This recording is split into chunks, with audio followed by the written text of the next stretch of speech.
오늘은 하나님이 재건하실 영원한 나라, 하나님이 재건하실 영원한 나라, 이란 제목으로 말씀을 상고합니다. 오늘 내용이 구체적으로는 이스라엘의 재건입니다. 이스라엘이 먼저 북쪽 이스라엘이 아수르에게 멸망을 당해서 없어졌고, 그 다음에 이제 우리가 지금까지 상고한 바로 유다 나라가 바벨론에게 멸망당해서 없어졌어요. 그런데 하나님이 지금 포로돼서 살고 있는 에스겔 선지자에게 나타나셔서 환상으로 또 표적으로 이렇게 또 예언으로 이렇게 새 나라를 건설할 것이다 이렇게 말씀했는데, 이것이 선민에 대한 예언이면서도 이 말씀은 먼 미래, 말하자면 인류 전체에 대한 구원과 영원한 하나님의 나라를 예표하는 그런 말씀입니다. 그래서 유명한 마른 뼈가 살아나는 환상, 이게 바로 이 에스겔서 37장의 내용이에요. 그래서 이 말씀은 이제 지금도 여전히 진행 중이에요. 그래서 마지막 종말을 거쳐서 이 나라가 완성될 것입니다. 이 땅에서는 천년왕국으로, 그리고 천년왕국이 끝나면 영원한 하나님의 나라로 이렇게 완성될 거예요. 그게 바로 계시록 끝에 가보면 나와요. 19, 20, 21, 22장까지 바로 이 영원한 나라가 땅에서 천년, 그리고 하늘에서 영원히 이루어진다고 말씀하고 있어요. 그래서 그 원리를 우리가 깨달을 수가 있습니다. 첫째는 1절부터 14절에 보면 마른 뼈가 살아나는 환상을 보여주셨어요. 하나님이 에스겔을 아주 권능으로 딱 이끌고 지금 공중으로 쭉 날아가서 어느 골짜기에 도착을 하게 하셨다는 거예요. 이게 환상입니다. 그런데 그 골짜기를 쳐다보니까 골짜기 전체가 말라있는 뼈들이 아주 심이 많더라, 그 말입니다. 그러니까 그 골짜기에 웬일인지 그냥 뼈들이 흩어져 있고 이미 오래된 마른 뼈, 죽은 지가 오래된 그 사람의 뼈가 그냥 가득한 거예요. 그런데 하나님이 물어보십니다. 이 뼈들이 살아날 수 있겠느냐 이렇게 물어보셔요. 그때 에스겔이 주께서 아시나이다 이렇게 대답을 해요.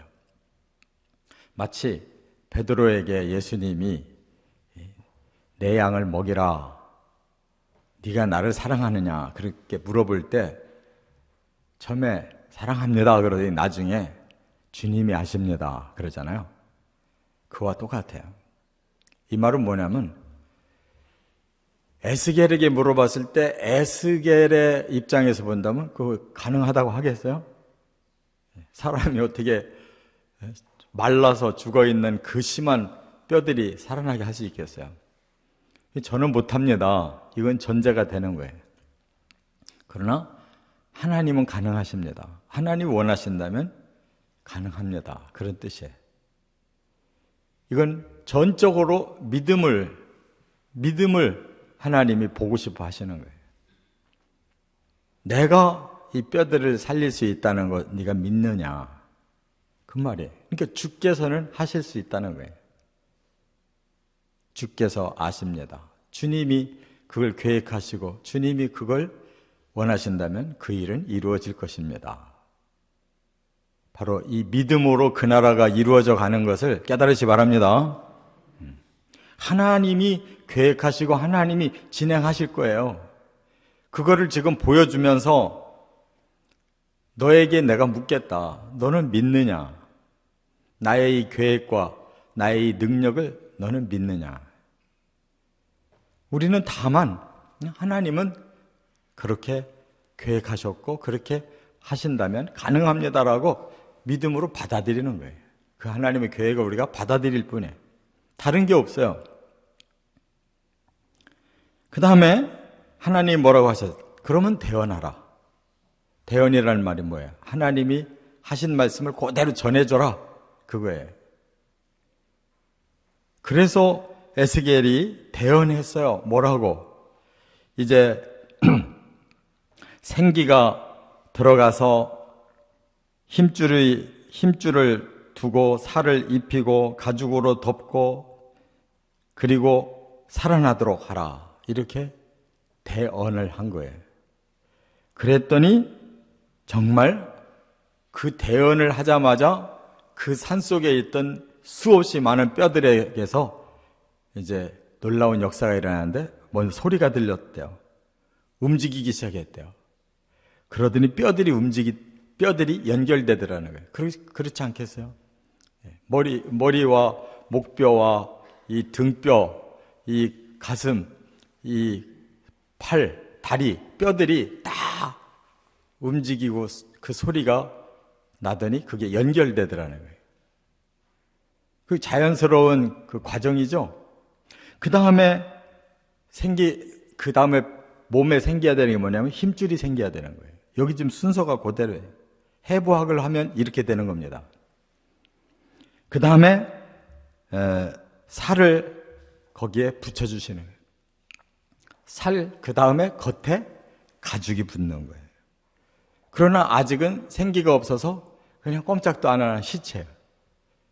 그런데 거기에서 생기가 들어갈 때 살아나더니 그 완벽해진 모습이 뭐냐? 큰 군대였더라는 거예요. 그 골짜기에서 전쟁을 벌여가지고 군인들이 다 싸워서 거기서 죽어가지고 그냥 온 골짜기 천지에 군인들의 시체가 있을 때 거기에 하나님이 한번 말씀하시니까 그 말씀이 그대로 사람들에게 생기가 되고 그대로 순종해서 다 살아났다는 거예요.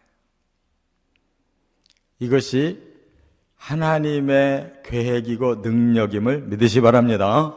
그래서 이 뒤에 부활이라는 단어가 나오는 것이 그건 사실인 거예요. 사람들은 이런 일이 어떻게 있겠냐, 이건 그냥 보이는 환상에 불과하지, 환상이 아니라 현실이 되는 날이 오는 거예요. 그게 부활이라, 오늘 뒤에 말씀하고 있어요. 부활이라고.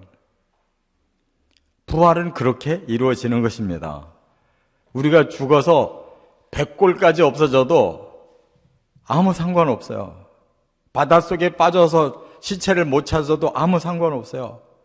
화장을 시켜서 완전히 뼈가루만 남았어도 아무 상관없어요. 하나님은 하나님의 능력으로 생기를 불어넣으셔서 흙에서 사람을 만들어내신 하나님이 그 이상 못할 게 뭐 있어요? 얼마든지 무덤을 열고 사람 살리신다는 거예요. 그게 부활의 교리인 줄 믿으시 바랍니다. 그래서 너희들이 소망이 없었고 다 멸절된 가운데 있었지만 내가 너희 무덤을 열고 나오게 해서 이스라엘 땅으로 너희들을 다 들어가게 할 것이다, 이렇게 말씀하는 거예요. 그러니까 이스라엘 땅은 하나님 나라의 예표예요. 그리고 이스라엘 족속은 온 인류, 하나님 앞에 구원받을 인류의 예표로 쓰임을 받는 거예요. 그렇기 때문에 그들을 살린다는 것은 온 인류를 살린다는 거고, 그것이 어떻게 실현되냐면 예수님의 재림 때에 바로 죽은 사람들이 다 살아나는 부활을 통해서 살리신다는 거예요. 그렇기 때문에 그때부터는 하나님이 내 영을 너희 속에 두어, 그랬어요. 내 영을 너희 속에 두어. 그냥 겉모습만 살아나는 것은 생기면 돼요. 생기로서 충분해요. 그러나 하나님의 영이 사람 속에 들어가야 사람이 완전해지는 거예요. 하나님의 그 모든 것을 닮아서 그 능력으로 변화가 오는 거예요. 할렐루야. 두 번째, 15절부터 23절에는 두 막대기의 표적을 말씀하셨어요. 두 막대기의 표적. 이게 뭐냐? 한 막대기에다가 글자를 쓰되 유다, 그 짝 이스라엘 자손들이라고 쓰라고 그랬어요. 유다. 그 짝 이스라엘 자손. 그 다음에 또 막대기 하나 가져와서 거기다가는 에브라임 곧 요셉 그 짝 이스라엘 온 족속 이렇게 쓰라는 거예요. 이 뜻은 뭐냐? 유다와 요셉은 한 족속이다 이거예요. 그런데 지금은 떨어져 있다는 거예요. 그래서 에스겔 보고 네가 쓴 그 두 막대기를 이제 하나로 합쳐라 그랬어요. 그는 결국은 한 족속이었는데 둘로 나눠졌다는 거예요. 유다 족속과 요셉 족속. 그렇잖아요. 북이스라엘은 요셉의 차자 에브라임이 주도해서 10지파를 세운 거예요. 남쪽은 나머지 유다 지파가 베냐민 지파만 붙어서 2지파 가지고 세운 거예요. 그게 12지파예요. 그 주장하는 자들이 남쪽은 유다 지파고 북쪽은 에브라임 지파, 바로 요셉의 자손이에요. 너희들이 분열돼서 두 나라가 됐는데 둘 다 망했잖아요. 다시 살아나면서는 두 나라가 어떻게 돼요? 한 나라가 돼서 살아난다는 거예요. 두 나라로 다시 살아나는 게 아니라 다시 회복될 때는 한 나라다 그거예요. 그래서 이스라엘이 70년 후부터 돌아오기 시작할 때 그때부터는 남유다냐 북이스라엘을 따지지 않았어요. 다시 12지파로 모든 수요를 세고 그들의 호적 명단을 다시 기록했어요. 그게 바로 에스라서를 보시면 알아요. 다시 통일됐을 때는 남유다만 그 호적이 들어온 게 아니에요. 전 지파의 호적을 다시 한 거예요. 그래서 어느 지파가 어느 지파가 몇 명씩 돌아왔다는 걸 다 설명하고 있잖아요. 하나님의 뜻은 하나예요. 사람이 둘로 나눈 거지. 깨달아야 될 줄 믿습니다. 그래서 하나님의 성령 안에서 하나님이 새롭게 변화시켜 주시는 그 하나님의 백성은 다 그 안에서 하나 된다는 거예요. 그래서 이제부터 너희들 이스라엘 자손들이 잡혀간 그 여러 나라에서 인도하고 사방에서 모으고 그리고 고국 땅으로 돌아올 때는 한 나라를 이루어 돌아올 것이다. 한 나라를 이루어 돌아올 것이다. 근데 여러분, 북한이 끝까지 두 나라가 돼야 되겠어요? 우리가 저 사람들 골치 아픈 사람들 그냥 그대로 저렇게 살다가 망했으면 좋겠어. 우리끼리 살았으면 좋겠어. 그런 생각이 성경적이고 올바른 생각입니까? 한민족이라는 걸 꼭 기억해야 돼요. 5,000년 동안 한 언어를 가지고 한 피를 나눠가면서 살게 하신 나라가 지금 7, 80년 헤어져 있다고 그게 두 나라입니까? 그런 좁은 생각 가지면 나라가 합해질 수가 없는 거예요. 이렇게 하나님 안에서는 모두가 하나다. 잠깐 갈라져 있을 뿐이다. 다시 하나님 중심으로 다시 하나 되면 얼마든지 하나 될 수 있다. 이게 하나님 뜻임을 믿으시 바랍니다. 이렇게 기도해야 되는 거예요. 그래야 될까 말까인데 아예 처음부터 우리 마음에 니들하고는 같이 못해. 하나님 안에서 모두가 하나지.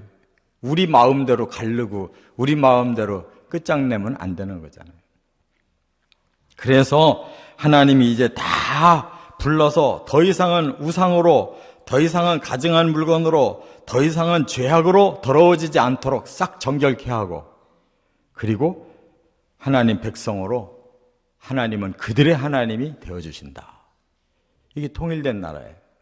인류도 마찬가지입니다. 지금은 각 민족으로 나눠지고 또 이스라엘 사람들은 이스라엘로 나눠지고 모든 것이 분열되어 있지만 종말에는 하나님 안에서 모두가 하나 되는 거예요.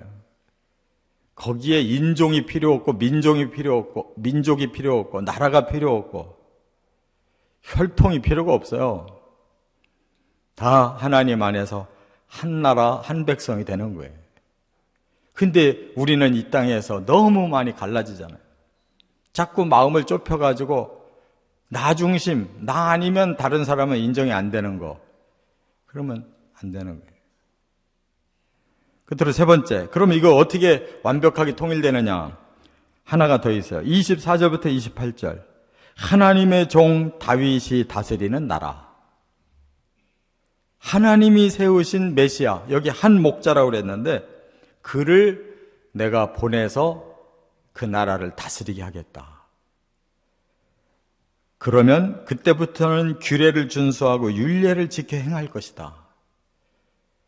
이분이 예수 그리스도인데 예수님이 오셔서 복음을 주어서 모든 사람의 죄를 용서해 주시고 성령을 주셔서 그 마음 속에 하나님의 능력이 임하면, 하나님의 마음이 들어가면 사람들이 변화가 오는 거예요.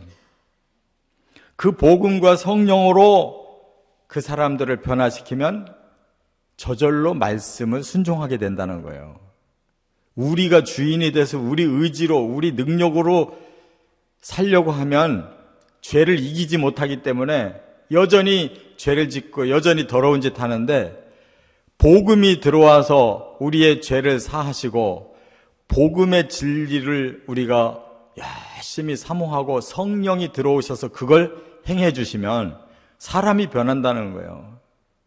그래서 말씀을 실천하게 되는 거룩한 백성으로 바뀐다는 거예요. 이게 복음과 성령인 줄 믿으시 바랍니다. 그러므로 복음을 따라가야 되고 성령을 따라가야 되는 거예요. 그 복음이 이끄시는 대로, 성령이 이끄시는 대로 순종해야지, 아유 나는 그런 거, 내 스타일은, 내 생각은, 이게 필요가 없는 거예요. 하나님 말씀이 뭐를 말씀하고 있고 성령이 뭐를 지금 내게 원하고 계시는가, 거기에 모두가 따라가면 하나 되고 성숙해지고 변화가 오는 것입니다. 그래서 그때부터는 그 땅에 자자손손 영원히 거주할 것이다. 여기 영원이라는 말을 5번이나 썼어요. 너희들이 영원히 산다. 다윗이 영원히 왕이다. 예수 그리스도가 영원히 통치하신다. 또 화평의 언약을 줄 건데 이 언약도 영원하다. 하나님 안에서의 화평은 영원하다. 그 다음에 하나님의 성소를 그 안에 세울 거다. 하나님이 거기 사신대요. 그런데 그 하나님의 성소가 영원하다. 또 하나님의 성소가 영원히 그들과 동행할 것이다. 하나님이 영원히 동행하신대요. 이렇게 5번이나 지금 26절부터 28절에 5번이나 영원이라는 말을 쓰신 것은 이 나라가 이 땅에 있는 이스라엘이 아니라는 거고, 그건 예표일 뿐이고, 이 지구가 아니라는 거예요. 이 지구도 예표예요. 에덴 동산이 한 번도 실현되지 못하고 없어졌기 때문에 그 에덴 동산이 잠깐 실현되는 것이 천년왕국이에요. 그리고 영원이라는 말은 영원히 안 없어지는 세계, 하나님이 그곳에 함께 살고 계시는 하나님의 성소가 있는 나라, 그게 바로 하늘의 천국이라는 거예요. 너무도 분명하게 이렇게 예언을 주셨기 때문에 이것은 구약에 나오는 말씀이지만 종말론, 저 계시록에서 이루어지는 새하늘과 새 땅, 새 예루살렘 성이라는 것을 깨달으시기 바랍니다. 이렇게 성경은 완벽해요. 구약 속에서 신약이 다 들어있고 마지막 종말론이 다 들어있잖아요. 그런데 구약을 덮어버리고 모르면은 어떻게 신약을 풀 수가 있고 어떻게 종말론을 풀 수가 있어요. 성경은 전체를 알아야 되는 거예요. 창세기부터 계시록까지.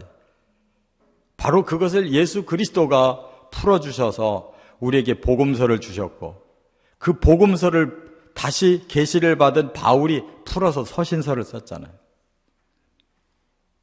그러므로 하나님의 말씀이 너무 어느 곳을 펼쳐봐도 똑같이 일치하고 있다는 것을 깨달으면 분명히 종말도 이렇게 오는 거예요. 지금까지 이루어진 말씀을 보면 미래의 말씀도 그대로 이루어지지 미래는 다른 방향으로 갈 수가 없잖아요. 성경은 꼭 성경을 붙들고 복음과 성령으로 승리하시기를 주의 이름으로 축원합니다.